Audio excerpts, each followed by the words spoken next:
What's up everybody, it's the guy here and welcome to another video on the channel. Hope you're having a fantastic day. And in today's video we'll be looking at Call of Duty Ghosts 11 years later. And we'll also be looking at why people hated this game, but we'll also be looking at why people liked it at the same time. And I'll be giving my own input of what I think of the game. And without further ado guys, let's jump right in.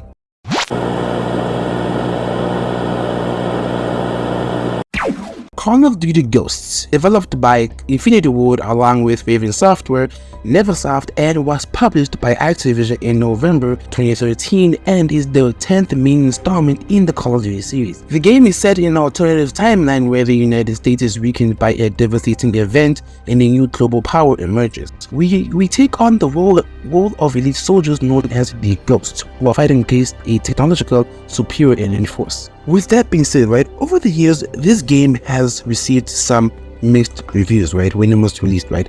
While some players praised its multiplayer mode, which introduced a bunch of new features like the dynamic maps and character customization, others criticized its lackluster single-player campaign and perceived the lack of innovation compared to previous titles in the Call of Duty series. Some say the multiplayer maps were too big or even enormous, and during the multiplayer matches, people would easily camp in those maps, which led to people hating the multiplayer. And some people even complained about the game requiring too much PC hardware from your computer. Now, even though it's a few years later, there are still those people who hate the game, but for me personally, I'm gonna put my input here. I still like the game because for me the game was awesome, and I like how Infinity Ward were trying something different for once.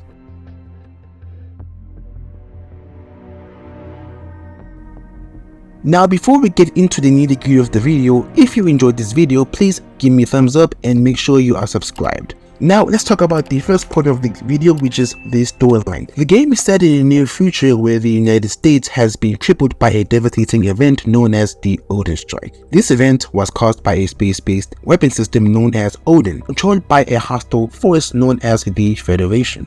After they broke the truce with the USA, pledging that they will not fight each other as long as that truce is withheld. The campaign takes us to various locations including the ruins of Los Angeles and a war-torn South America. The Ghosts engage in covert operations, sabotage missions, and large-scale battles to stop the Federation's plans and turn the tide of war. Now, the storyline focuses on these main characters: Logan Walker, who we play as alongside his brother David Hesh Walker, and their father Elias Walker, who is also the leader of the US Special Forces, before we discover that he is the leader of the Ghosts, which is an elite group of soldiers formed from the remnants of the US Special Forces. The first member we're going to talk about when it comes to the Ghost team is Thomas Merrick, who is a veteran soldier and a member of the Ghosts.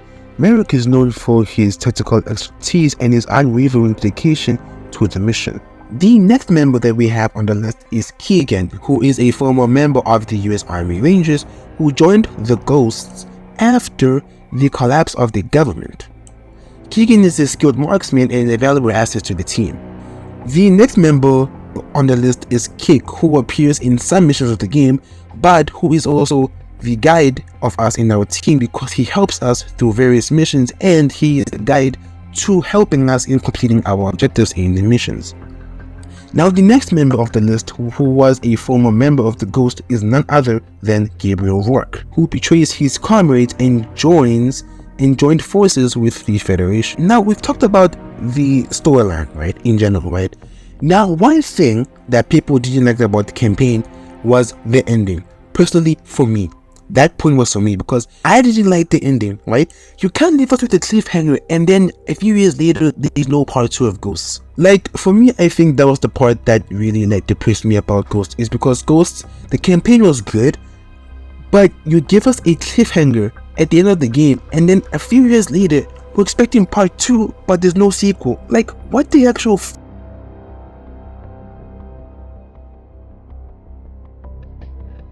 Moving on to the graphics of the game. In Call of Duty, Ghosts received mixed reactions rather than outright hatred, right? While one players criticized the graphics for not showing a significant leap forward from previous titles in the franchise, others appreciated the attention to detail and improved the lighting effects. However, one common point that people didn't like about the game was texture quality. particularly on certain platforms which didn't meet the expectations set by other Call of Duty games. Additionally, some players felt that the overall visual style lacked innovation compared to other games released around the same time. So while it wasn't universally hated, but the reason why people hated the graphics of the Call of Duty Ghost is because it was made too early. Like if they made it for the Xbox One and PS4, I think it's safe to say that Ghost would have had a pretty good reputation, but since they did it early, like for the Xbox 360 and the PS3, I think that was the reason why people didn't like the graphics as much. The art direction of Call of Duty Ghost was also criticized for being bland and uninspired. The environments lacked the detail and variety, which made them feel repetitive and dull. Some people also criticized the textures in the game, which appeared muddy or low resolution, especially when examined up close. This led to a perception of poor texture quality and diminished immersion.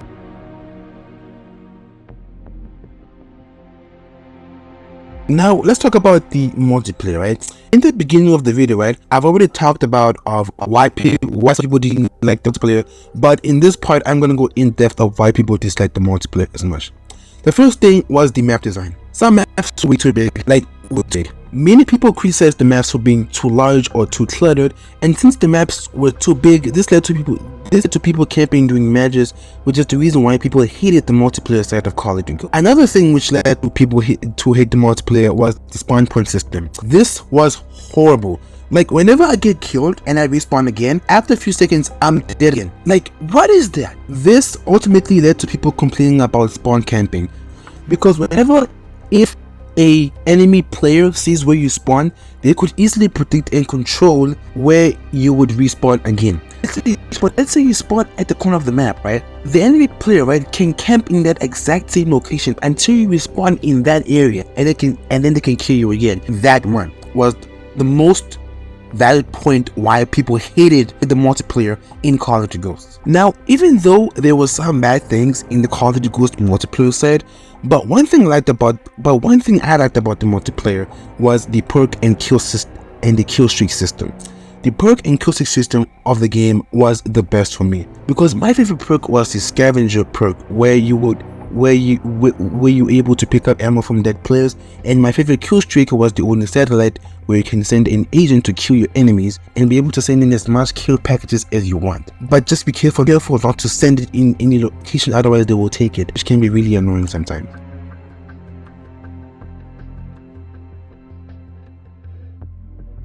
Now moving on to the last and final part of the video, which is the Extinction mode. Call of Duty Ghost also introduced the Extinction mode, where players will usually team up against alien creatures in a cooperative race-based survival mode.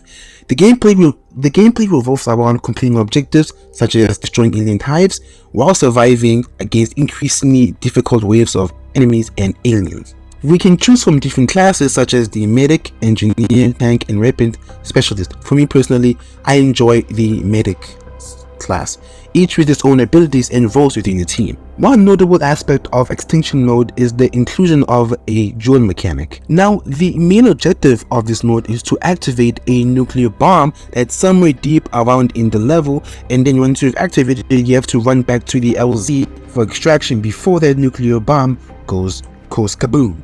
Now, Extinction mode, right, received some positive feedback for its unique take on cooperative gameplay and its departure from the traditional zombies mode in other Call of Duty games. But one thing I liked about Extinction were the side missions. Unlike traditional survival modes where the objective is to simply try to survive as long as possible, Extinction featured side objectives, right, that added an extra layer of strategy and excitement into the gameplay. These objectives, right, range from defending specific points on the map to completing tasks such as destroying alien hives, keeping your aim accuracy at this percentage, and also the ones where you have to take no damage from the aliens before hives was destroyed. The dynamic nature of the objectives kept players on their toes and prevented gameplay from being repetitive.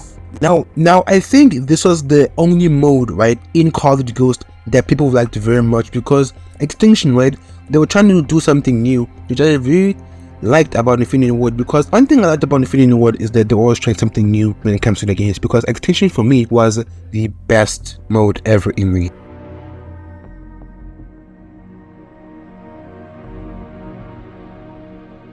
Now, many people didn't like this game when it was released in 2013, and a few years later, in some people's books, it's still kinda the bad Call of Duty game was ever produced. But there are some things we can consider, right, that made this game awesome. Personally, for me, the campaign was best in my view. The multiplayer was okay, but the main problem with the multiplayer was the maps, because they were too big and the spawn point system was horrible. Extinction mode, on the other hand, was probably my favorite mode in game because I very much liked the skill point system, the level design, and many other things in the mode. That pretty much wraps it up for this video of revisiting Call of Duty Ghosts 11 years later, what made it good and what made it bad. Thanks everybody for watching the video. If you liked it, smash like. If you didn't, smash dislike. And if you want to see more videos like this, make sure to smash that big red subscribe button and ring that bell to be notified whenever I post a video on my channel. I'm the World Guy, and as always, stay frosty.